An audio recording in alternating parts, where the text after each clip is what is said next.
Buenas tardes, mi nombre es Javier Rodríguez y el día de hoy hablaré acerca del tema manejo de grupos de la materia equipos de alto rendimiento impartida por la profesora Rosalicia Sonora Esquivel. El ser humano por naturaleza es un ser social, de manera que tiene que convivir con terceros. En el ámbito industrial se desarrollan grupos de trabajo que deben convivir durante largos turnos de trabajo. Es por esta razón que debe conocerse el correcto manejo de los grupos. Pero ¿cuáles son estos tipos o estos métodos para manejar los grupos? Eso lo veremos a continuación. Primero tenemos a los grupos T. Los grupos T son primordialmente sistemas sociales en los cuales las operaciones y el aprendizaje se enfoca apropiadamente a la conducta humana. Los grupos T nacieron en Estados Unidos en 1946 como consecuencia de un plan de investigación dirigido por Kurt Lewin. A partir de 1947, los grupos T y el método de laboratorio se difundieron rápidamente como importantes métodos de educación en muchos países occidentales, y hoy se sigue usando sobre todo en la capacitación administrativa y desarrollo organizacional. Los grupos T son instrumentos para el cambio esencialmente controlado. Tienen las características de que brindan oportunidades para el autoconocimiento y el autodesarrollo del personal o del equipo. Aumentan la conciencia de sí mismo y la percepción de la influencia de la conducta propia sobre los demás. Ayuda a aumentar la capacidad para apreciar cómo los demás reaccionan a nuestra conducta y también sirve para actuar hábilmente según cada situación. Los grupos T ayudan al individuo a concientizar y comprender los diversos aspectos de la conducta propia para luego introducir cambios en ella. Los diversos aspectos de la conducta propia se pueden graficar en la ventana de Johari, donde aparecen 4 tipos de conductas. Primeramente, en la ventana de Johari tenemos en la parte vertical la conducta conocida para los demás y la conducta desconocida para los demás, es decir, lo que las demás personas pueden y no pueden ver o conocen. Y en la parte horizontal, en la parte de arriba, superior, tenemos la conducta conocida para uno mismo y la conducta desconocida para uno mismo. Esto da como resultado que cuando se tiene una conducta conocida por uno mismo y por los demás, es una conducta pública.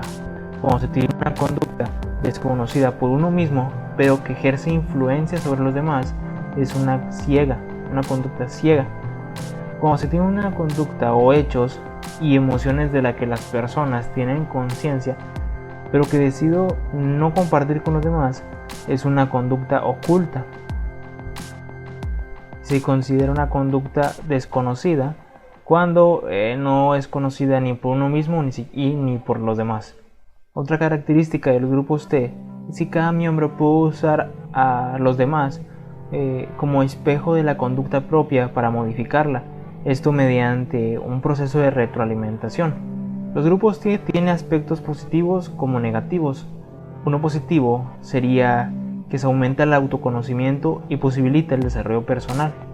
Un aspecto negativo sería que el proceso puede despertar emociones dolorosas al tener que explorar conductas pasadas y considerar nuevas formas de comportarse. Las emociones se agudizan en los grupos T porque estos tienen una relativa corta duración donde debe aprenderse mucho en poco tiempo. Una aplicación o un lugar donde se pueden utilizar los grupos T es en las terapias de grupo que se tienen en centros de rehabilitación para personas que tienen poca autoestima y que necesitan sentirse desarrollados. Los grupos T aportan una gran ayuda para el autoconocimiento y el autodesarrollo. Ahora sigue lo que es el Focus Group. El Focus Group es una técnica para obtener datos cualitativos necesarios para una investigación. Esta información se logra reuniendo a un grupo pequeño de entre 6 y 12 personas con el fin de presentar sus opiniones, gustos y preferencias en torno a un producto, servicio, idea, publicidad o contenido. La técnica focal se usa para determinar tendencias en determinadas áreas demográficas. Las características del Focus Group son: los participantes tienen ciertas características homogéneas, la plática se enfoca en ciertos aspectos específicos, En algunos lugares los focus group duran durante todo el día o mediodía, sin embargo por regla general debe durar alrededor de 2 horas. La percepción de los usuarios y consumidores sobre productos, servicios y oportunidades es de gran importancia. Su finalidad es identificar y definir las percepciones, sentimientos, opiniones y pensamientos de los usuarios sobre productos, servicios u oportunidades. Ahora veamos la descripción del proceso que se tiene que hacer para poder llevar a cabo un focus group. Primero se tiene que plantear o definir los objetivos de la investigación. Después se tienen que definir las variables a investigar. Luego se debe seleccionar la audiencia. Seguido deben definirse las características de los participantes. Algo de mucha importancia es escoger al moderador, el cual tiene que ser capacitado. Luego se tiene que seleccionar el lugar. Después realizar un guión sobre el tema a discutir. Luego se tiene que escuchar a los entrevistados. También se tiene que grabar un video y audio para que quede en evidencia, así como tomar nota. Para final se debe concluir la sesión, analizar los resultados y por último compartir los datos y retroalimentar a los participantes. Una aplicación de este método, según los autores Kinnear y Taylor en el libro de investigación de mercados, esta técnica tiene sus orígenes en los métodos de terapia de grupo utilizado por psiquiatras. Otro método de manejo de grupos es el role-playing. Cuando se desea que alguien comprenda totalmente alguna situación, alguna información que se le brinda, se le pide que se ponga en sus zapatos, como se dice, o que se ponga en el lugar de la persona que vivió esos hechos. Si en lugar de evocar mentalmente este concepto, se asume un rol y se revive dramáticamente esta situación, la comprensión íntima resulta mucho más esclarecedora y profunda. En esto consiste el role-playing, o desempeño de roles, en representar una situación típica con el objetivo de que se tome real, visible, vivido, de modo de que se comprenda mejor la actuación de quien o quienes deben intervenir en ella en la vida real. El objetivo deseado no solamente se logra con los que interpretan los roles, sino que en todo el grupo que actúa como observador.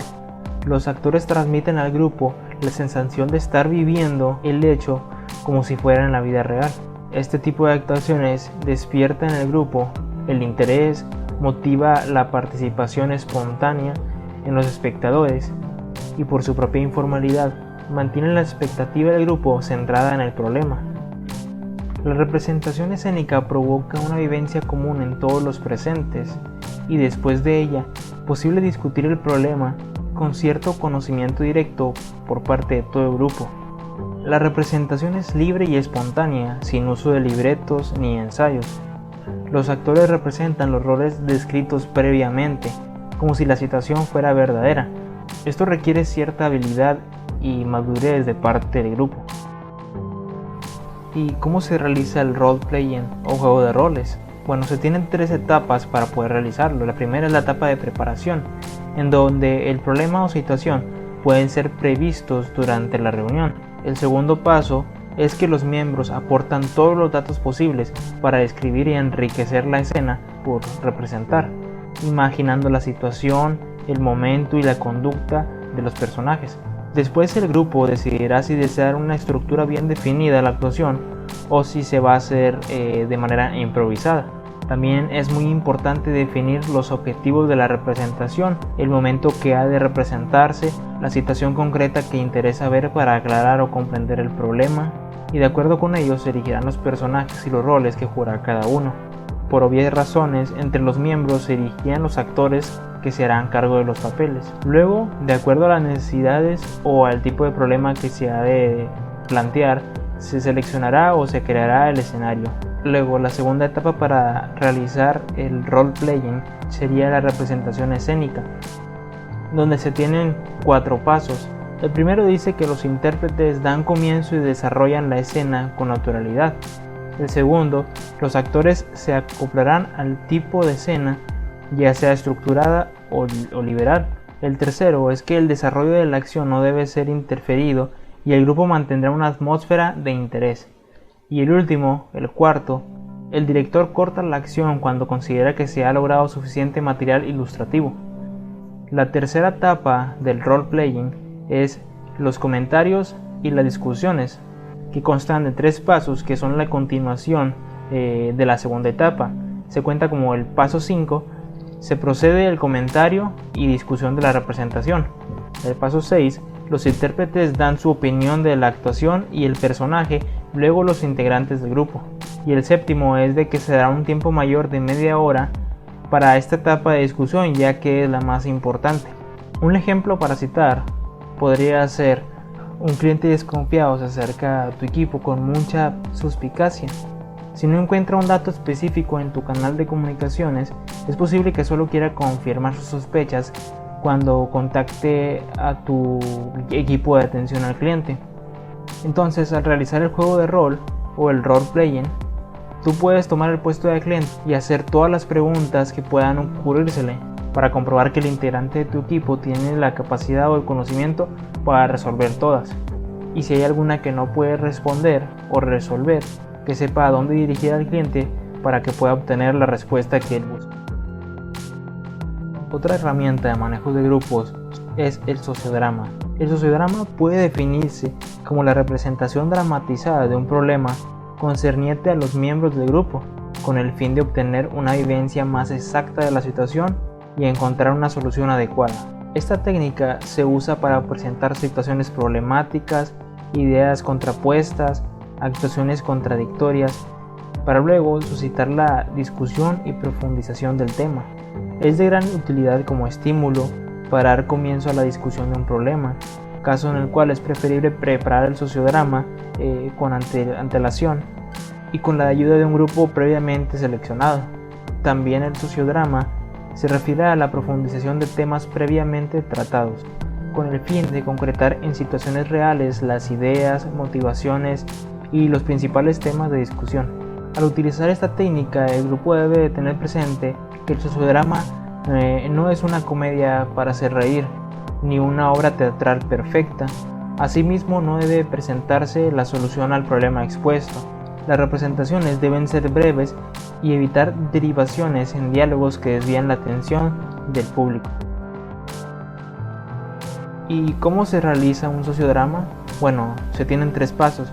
Primeramente, el grupo elige el tema del sociodrama. Después, se selecciona un grupo de personas encargadas de la dramatización. Cada participante es libre de elegir su papel de acuerdo con sus intereses. Y por último, una vez terminada la presentación, se alienta un debate con la participación de todos los miembros del grupo, con el objetivo de encontrar resultados a los problemas presentados. Una aplicación del sociodrama podría ser con una terapeuta que está trabajando en una clase de instituto. Ella tendrá que escoger un tema apropiado para ellos, como por ejemplo la discriminación o el bullying, y después aplicarlo mediante un sociodrama, donde cada quien pueda obtener un papel dentro de una actuación para que se pueda entender mejor el tema. Como última técnica de manejo de grupo, tenemos lo que es el foro. En el foro tienen la oportunidad de participar todas las personas que asisten a una reunión, organizada para tratar un debate de algún tema en específico o problema determinado. Suele ser realizado a continuación de una actividad de interés general, observado por el auditorio, también como parte final de una mesa redonda. En el foro, el grupo es conducido por un facilitador o moderador, el cual tiene el control de la palabra y las preguntas. Para realizar un foro se tienen 2 etapas, que es de preparación y otra de desarrollo. En la etapa de preparación se tienen algunos puntos que hay que llevarse a cabo. El primero es de que cuando se trata de debatir un tema, cuestión o problema determinado en forma directa y sin actividades previas, se tiene que dar a conocer al grupo con anticipación para que se puedan informar y reflexionar acerca de ese tema y tener ideas más estructuradas antes de comenzar con el foro. También cuando se trata de un foro programado después de una actividad, por ejemplo ver una película, alguna clase, alguna mesa redonda, se debe asegurar que todo el auditorio o todo el grupo esté presente en esa mesa redonda o en esa actividad que se vaya a realizar. Es decir, que todos los que vayan a participar en el foro hayan estado presentes en esa actividad anterior. También la elección del coordinador o moderador debe hacerse cuidadosamente, pues su desempeño influirá de manera decisiva en el éxito del foro. Tiene que tener algunas características para que pueda ser un buen moderador, como una voz fuerte, hábil al hablar, que sea rápido en sus acciones. También debe ser prudente en sus expresiones, diplomático en algunas circunstancias, cordial, sereno y seguro de sí mismo, entre otras características de que debe poseer un moderador. También el moderador debe tener la palabra oportuna y actuar justamente para soluciones que se puedan presentar durante el foro. La segunda etapa del foro es el desarrollo, donde se tienen 4 pasos que se deben de seguir para poder llevar a cabo el foro. Primeramente, el moderador inicia el foro explicando el tema o problema a debatir.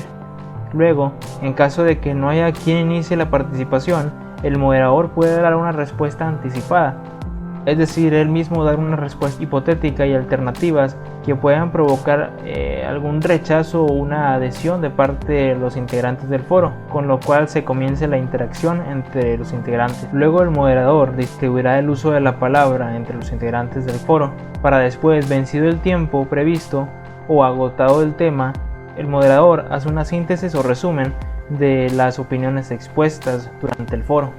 Algunas sugerencias para poder realizar un foro es que por su naturaleza de libre discusión informal, es aconsejable que el grupo sea homogéneo en cuanto a intereses, edad y algunos otros aspectos. También es conveniente que la técnica del foro sea utilizada con un grupo de personas que posean experiencia en otras técnicas más formales, tales como mesa redonda, simposio, entre otras. También cuando el grupo es muy numeroso se puede optar por limitar el espacio o usar micrófono o solicitar a los expositores que hablen en voz alta para que puedan ser oídos. Unos ejemplos de foro podrían ser los que vemos después de las noticias en la noche, donde tratan los asuntos más importantes que se hablaron o se vieron durante todo el noticiero.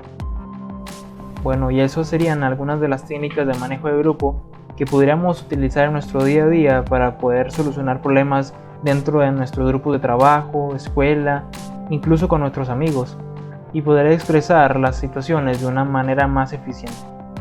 Y eso sería todo de mi parte. Espero que la información haya sido entendible y muchas gracias por su atención.